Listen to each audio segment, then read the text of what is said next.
Assalamualaikum warahmatullahi wabarakatuh. Kami dari kelompok 5 akan mempresentasikan hasil dari diskusi kelompok kami yaitu dexamethasone. Anggota kelompok 5 yaitu ada Puput Putuha, Sri Sulusiah, Diah Ratna, Melisa Ulansari, Nur Ines, dan Nabila Firlide. Outline yang akan kita bahas yaitu ada sejarah dan permasalahannya, yang kedua kajian sifat fisikokimia dan turunannya, yang ketiga kajian sifat fisikokimia dengan absorpsi obat dan turunannya, yang keempat ada kajian hubungan struktur aktivitas obat beserta MAP, farmakofor, dan toksikofor, yang kelima ada pengaruh ikatan kimia terhadap aktivitas, yang terakhir ada pengaruh ikatan sterokimia terhadap aktivitas. Sejarah obat dan turunannya. Dexamethasone pertama kali disintesis pada tahun 1957 oleh Philip Showalter Haynes. Dexamethasone merupakan obat yang dikenal sebagai kortikosteroid yang merupakan golongan glukokortikoid yang digunakan untuk mengobati penyakit kulit, alergi parah, asma, croup, pembengkakan otak, penyakit paru obstruktif kronik, sakit mata setelah operasi mata. Beberapa turunan obat dexamethasone diantaranya yaitu ada betnesol, dexosimethasone, dan triamcinolone.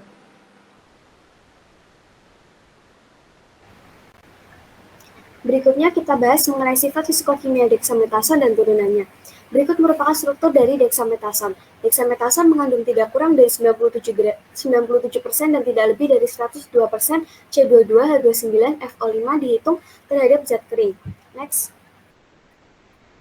Dexamethasone merupakan serbuk hablur, putih sampai praktis putih, tidak berbau, dan melebur pada suhu kurang lebih 250 derajat disertai peruraian.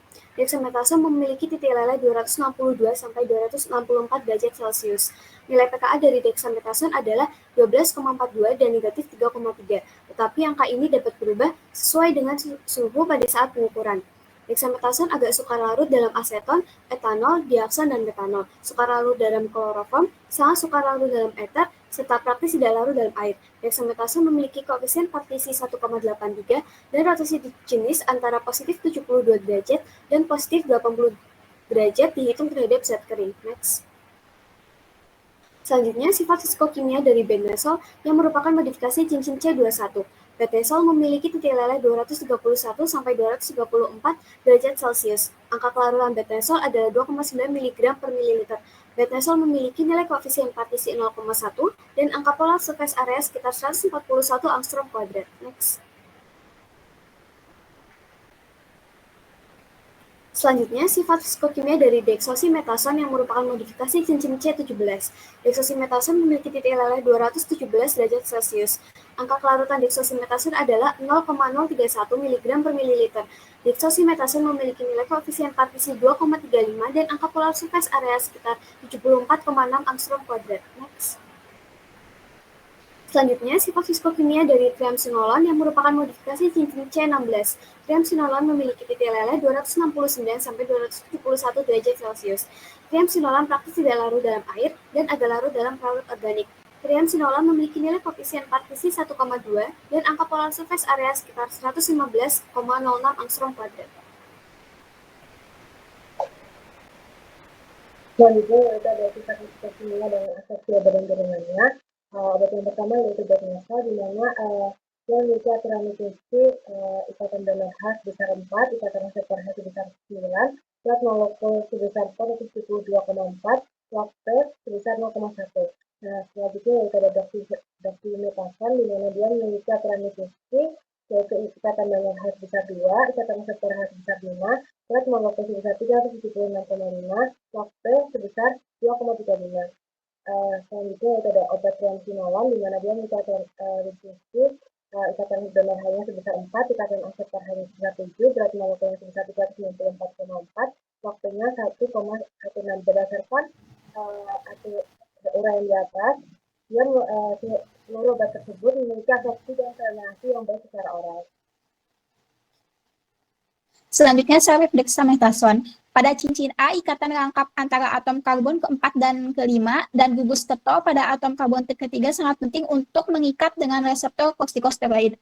Untuk aktivitas glukokortikoid dasar, struktur cincin 21 harus memiliki satu gugus beta hidroksil, satu gugus alfa hidroksil, satu gugus hidroksil pada karbon ke-21 pada cincin D. Adapun pengenalan ikatan rangkap antara karbon pertama dan kedua pada cincin A ini meningkatkan aktivitas glukokortikoid dan menghasilkan metabolisme yang lebih lambat. Next. Substitusi gugus hidroksil atau metil pada karbon ke-16 pada cincin D ini menghilangkan aktivitas mineralokortikoid. Alfa fluorinasi karbon ke-9 pada cincin B ini memperbaiki aktivitas glukokortikoid dan mineralokortikoid. Kemudian gugus hidroksil pada karbon ke-17 dan ke-21 dapat diesterifikasi dengan varelat dan propionat untuk menghasilkan kortikosteroid dengan sifat yang lebih lipofilik sehingga bisa digunakan dalam bentuk topikal. Next.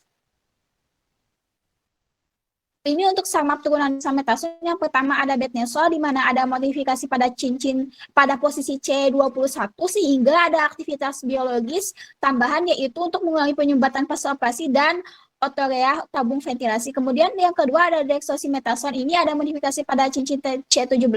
Ini ada aktivitas biologis antiinflamasi dan bermanfaat dalam pengobatan dermatitis dan psoriasis. Kemudian yang ketiga ada triamcinolone. Ini ada modifikasi pada cincin pada C16, ini memiliki potensi anti-rematik, kemudian efek anti-inflamasi dan berguna untuk pengobatan punggung bawah, nyeri, dan radikulitis sebal.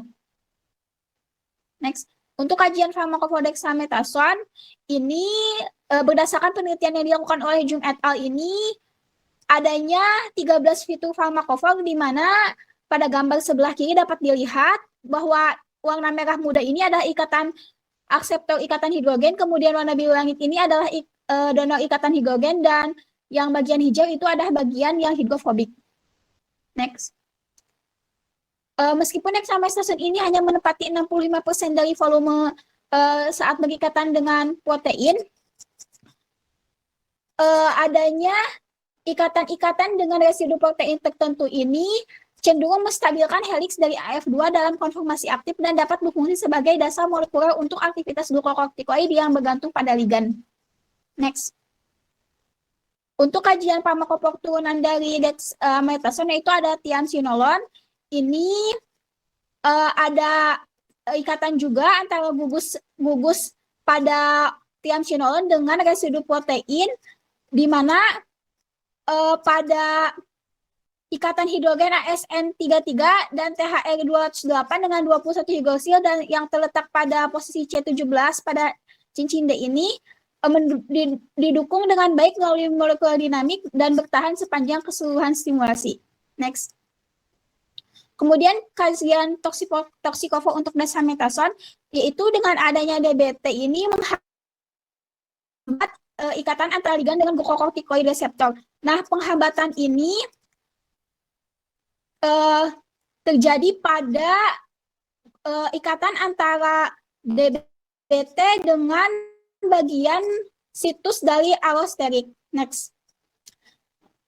Adapun gangguan dari glukokortikosteroid yang diaktifasi oleh DBT ini menyebabkan terjadinya gangguan proses fisiologis penting seperti sistem kekebalan tubuh seperti oleh penghambatan penekanan sitokin proinflamasi. Jadi dengan mengganggu fungsi glukokortikoid oleh DBT ini, DBT dapat berkontribusi untuk penyakit kekebalan tubuh. Baik, selanjutnya adalah pengaruh ikatan kimia terhadap aktivitas dan pemodelan komputasi. Berdasarkan penelitian dari Petne et al. Tahun 2022, dari gambar dan grafik di atas dapat disimpulkan bahwa kontak antara protein ligan dari kompleks protein dexamethasone ini ditunjukkan lebih dari 60% ini merupakan interaksi ikatan hidrogen secara keseluruhan, yang kemudian disimulasikan menunjukkan bahwa molekul dexamethasone ini juga distabilkan oleh jembatan air yang dimediasi asam amino dan interaksi hidrofobik. Next. Data aktivitas senyawa obat yang dihasilkan, dexamethasone ini dimodifikasi pada posisi C nomor 21, yaitu penambahan gugus fosfat sehingga menghasilkan senyawa turunan betnesol. Di sini tidak hanya menghasilkan efek antiinflamasi, tetapi juga menghasilkan efek yaitu mengurangi penyumbatan pasca operasi dan otorea tabung ventilasi. Next. Untuk selanjutnya, dexamethasone juga dimodifikasi pada posisi C nomor 17, kemudian menghasilkan senyawa turunan berupa desoksimetasone, yaitu gugus hidroksil pada C nomor 17 itu dihilangkan, sehingga efeknya tidak hanya antiinflamasi, tetapi bermanfaat dalam pengobatan dermatitis dan psoriasis. Next. Untuk selanjutnya, dexamethasone juga dimodifikasi pada posisi C nomor 16, yaitu menghasilkan senyawa turunan berupa triamisilon. Nah, di sini gugus metil ini dimodifikasi dan digantikan oleh gugus hidroksil, sehingga memiliki potensi anti-rematik, anti-inflamasi, dan berguna dalam pengobatan punggung bawah nyeri dan radikulitis lumbar. Next. Berikut data komputasi atau docking dari obat dexamethasone. Pada gambar yang sebelah kanan dapat kita lihat bahwa obat dexamethasone ini memiliki interaksi berwarna hijau muda yaitu van der Waals, berwarna hijau tua merupakan konvensional hidrogen bonding, berwarna merah merupakan unfavorable donor ke donor, dan warna pink muda merupakan alkyl dan p-alkyl. Next. Untuk selanjutnya, pada docking betnesol, senyawa turunan dari dexamethasone ini terdapat interaksi berwarna hijau muda itu merupakan interaksi van der Waals, berwarna hijau tua merupakan konvensional hidrogen bonding, dan berwarna biru ini ada atom halogen yaitu fluorin, berwarna merah merupakan unfavorable positif ke positif, berwarna ungu merupakan p sigma, dan berwarna pink merupakan p-alkyl. Next. Kemudian docking dari turunan yang kedua yaitu desoksimetasone, di mana di situ terdapat interaksi berwarna hijau muda van der Waals, berwarna hijau tua konvensional hidrogen bonding, dan berwarna pink alkyl dan p-alkyl. Next. Senyawa turunan yang ketiga, triamisilon, ini dockingnya terdapat ikatan berwarna hijau muda yaitu van der Waals, kemudian hijau tua merupakan konvensional hidrogen bonding, dan warna pink merupakan alkyl. Dapat dilihat pada gambar. Next. Baik, berdasarkan penelitian yang telah dilakukan, dari data komputasi di atas dapat disimpulkan bahwa afinitas antara ligan dengan reseptornya ini apabila memiliki nilai afinitas yang lebih kecil, berarti ikatan dengan antara ligan dan reseptornya itu memiliki afinitas yang tinggi. Nah, dexamethasone memiliki afinitas minus 6,25, betnesol minus 2,65, dan triamisilon merupakan afinitasnya minus 3,24, sehingga dapat disimpulkan bahwa obat dexamethasone memiliki afinitas yang paling baik dibandingkan dengan obat turunannya. Next. Selanjutnya adalah pengaruh ikatan secara kimia dexamethasone terhadap aktivitasnya. Dexamethasone memiliki enantiomer yang berbeda, yaitu enantiomer S dan enantiomer R. Nah, enantiomer S dari dexamethasone ini diyakini lebih aktif dibanding dengan enantiomer R karena enantiomer S ini memiliki afinitas yang lebih tinggi dan dapat lebih mudah berikatan dengan reseptor glukokortikoid di dalam tubuh manusia, serta memiliki efek antiinflamasi yang lebih kuat. Nah, ikatan rangkap antara C1, C2, dan C4, C5 dari cincin A ini bisa meningkatkan aktivitas antiinflamasi dan mengurangi sifat penahan garam dari dexamethasone. Kemudian adanya atom fluor yang berikatan dengan C9, ini bisa meningkatkan aktivitas peningkatan reseptor kortikosteroid dan memperlambat oksidasi gugus hidroksil pada C11. Kemudian keberadaan gugus metil juga bisa meningkatkan potensi dan durasi kerja obat. Selanjutnya, pengaruh secara kimia turunan dexamethasone terhadap aktivitasnya, ini secara umum memiliki pengaruh aktivitas yang kurang lebih sama. Hanya saja karena adanya modifikasi beberapa pada cincin senyawa dexamethasone, ini juga bisa memberi efek berupa peningkatan afinitas terhadap reseptor glukokortikoid dan peningkatan potensi antiinflamasi dan imunosupresif. Kemudian bisa meningkatkan kelarutan senyawa dalam air, meningkatkan stabilitas sehingga dapat memperpanjang umur simpannya dan mengoptimalkan efek farmakologis dari obat tersebut. Berikut beberapa daftar pustaka yang kami gunakan. Sekian presentasi dari kelompok 5. Apabila ada salah kata, kami mohon maaf. Terima kasih.